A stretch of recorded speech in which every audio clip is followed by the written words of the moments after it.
विद्यार्थियों, आज की ई कक्षा में एकांकीकार उपेंद्रनाथ अश्क के उपन्यास सूखी डाली का सारांश मैं आपके सामने प्रस्तुत करूंगी। सारांश से पूर्व में उपेंद्रनाथ अश्क जी के साहित्यिक परिचय पर थोड़ा सा प्रकाश डालना चाहूंगी। उपेंद्रनाथ अश्क हिंदी के प्रसिद्ध साहित्यकार हैं, एकांकीकार हैं।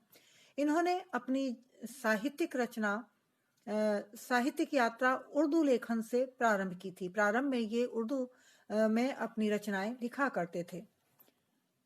सबसे पहले 1935 में इनका हिंदी भाषा में लेखन प्रकाश में आया और इनके अनुभव और साहित्य लेखन की परिधि बहुत अधिक व्यापक है, अर्थात इन्होंने हिंदी और उर्दू दोनों में ही अपना साहित्य लेखन किया है।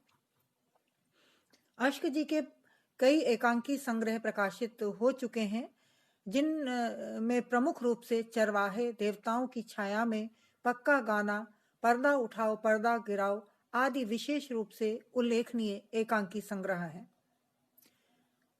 यदि शिल्प की दृष्टि से देखा जाए तो हम पाते हैं कि अश्क जी के एकांकियों में पाश्चात्य एकांकी शिल्प का प्रभाव देखने को मिलता है।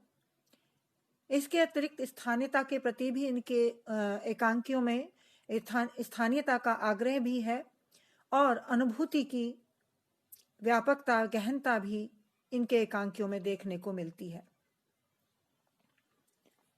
इनके एकांकियों की विषय वस्तु सामान्य रूप से सामाजिक और पारिवारिक जीवन को अभिव्यक्त करने वाली है। साथ ही साथ जीवन में व्याप्त रूढ़िवादिता, आडंबर प्रियता और जड़ता पर भी इन्होंने प्रहार किया है। मानव मन में चलने वाले अंतर्द्वंद्वों का चित्रण भी इनके एकांकियों में देखने को मिलता है और मानसिक भावों का भी सूक्ष्म विश्लेषण इन्होंने अपने एकांकियों में किया है। यदि रंगमंच की दृष्टि से हम अश्क जी के एकांकियों पर दृष्टिपात करते हैं तो पाते हैं कि स्टेज तथा रेडियो पर इनके एकांकियों का जो मंचन हुआ है वो बड़ा प्रभावशाली रहा है। कहने का अभिप्राय है कि रंगमंच की दृष्टि से इनके एकांकी महत्वपूर्ण है और सफल एकांकियों में इनकी गणना की जाती है। इनका शिल्प भी बड़ा परिमार्जित है।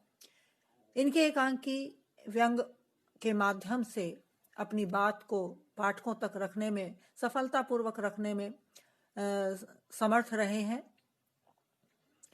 व्यंग और हास्य के प्रयोग से इन्होंने यथार्थ जीवन को भी जीवंत बना दिया है। आपका चरवाहे संग्रह एकांकी संग्रह है, जिसमें हिंदी की एकांकी विधा का नवीन प्रयोग देखने को मिलते हैं, क्योंकि इसका शीर्षक सांकेतिक है और यह सूक्ष्म अभिव्यक्ति में सफल रहा है। कहने का तात्पर्य है कि अश्क जी के एकांकी सभी दृष्टियों से परिपक्व हैं और अभिनय कला के गुणों से युक्त हैं। अब आइए हम सूखी डाली एकांकी का परिचय मैं आपको दे दूं। सूखी डाली एकांकी में अश्क जी ने एक संयुक्त परिवार की कथा का वर्णन किया है। इस संयुक्त परिवार के मुखिया के रूप में दादा मूलराज का चरित्र उन्होंने चित्रित किया है। ये दादा अपने पूरे परिवार को, पूरे कुटुंब को एक इकाई के रूप में बनाए रखना चाहते हैं और उनका ये प्रयास रहता है कि परिवार का कोई भी सदस्य अलग ना हो।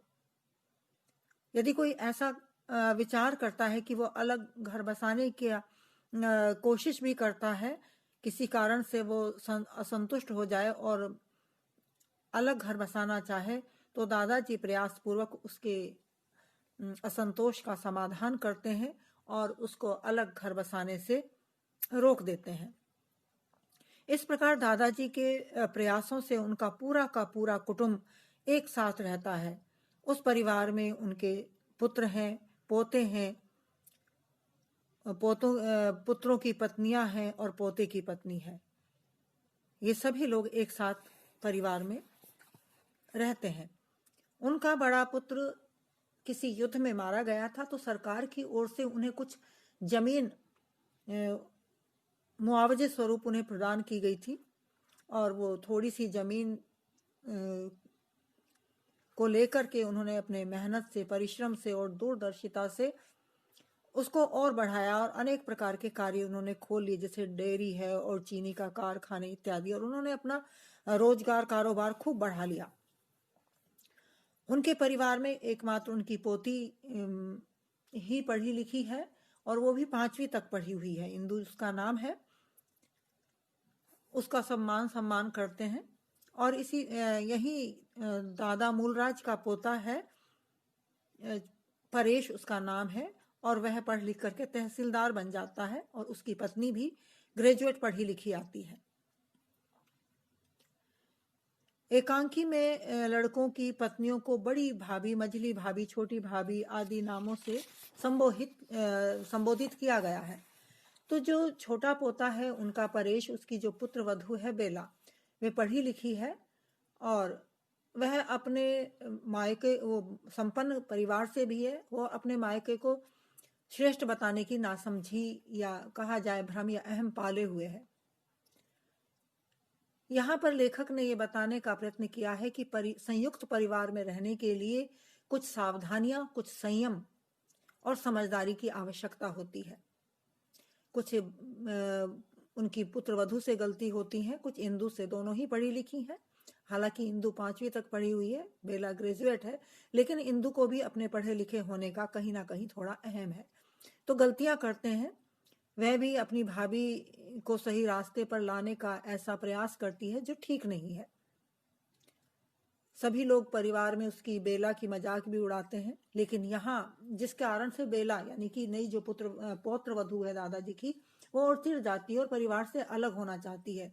लेकिन यहाँ पर दादा समझदारी और संयम से काम लेते हैं और इस संयुक्त परिवार की रक्षा करते हैं। वो समझ जाते हैं कि बेला परेश को लेकर के कहीं अलग रहना चाहती है, लेकिन वह ऐसा नहीं चाहते। इस कारण से वो बड़ी समझदारी के साथ, बड़ी होशियारी के साथ परिवार के सदस्यों को बुला करके, बिठा करके एक स्थान पर मझली बहू के, छोटी बहू के साथ, ये बेला के साथ अच्छा व्यवहार करने की उनको सलाह देते हैं और कहते हैं यदि तुम ऐसा नहीं करोगे तो मैं भी इस परिवार से अलग हो जाऊंगा, यानी इस परिवार से कूच कर जाऊंगा। कहने का अभिप्राय है कि वो चाहते थे कि उनके जीते जी कोई भी परिवार का सदस्य परिवार से अलग नहीं हो। तब मझली बहू, बड़ी बहू, ये सारी बहुएं मिल करके और इंदु भी बेला के प्रति वैसा ही व्यवहार करती हैं जैसा दादाजी चाहते हैं, और बेला को उनके व्यवहार से ये महसूस हो जाता है कि अब उसे अलग थलग कर दिया गया है।